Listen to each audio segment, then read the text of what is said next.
This brand is made in Mexico and the units are sold through dealers in the USA and Canada. All of the models feature louvered panel construction to protect the condenser coil from mechanical damage, as well as powder-coated paint and rust-resistant screws to keep the units looking nice for years to come. They have durable scroll compressors and microchannel coils for a more compact unit. They offer optional electric heat kits in sizes from 5 to 15 kilowatts to provide central heating, but they are somewhat noisy with a sound rating of 77 decibels.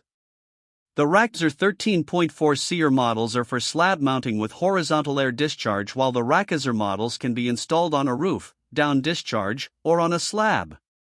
The units use R-410, a refrigerant which is not as environmentally friendly as brands that use R-32, and their guarantee is not as good as many brands, as it does not include total unit replacement in case of compressor failure, which has become the industry standard. The brand does not offer models that qualify for the HvacRepairGuy Premium and Ultimate categories. This brand receives an overall 1-star don't buy rating from HvacRepairGuy. Please share your experiences with this brand in the comments section of the HvacRepairGuy YouTube channel.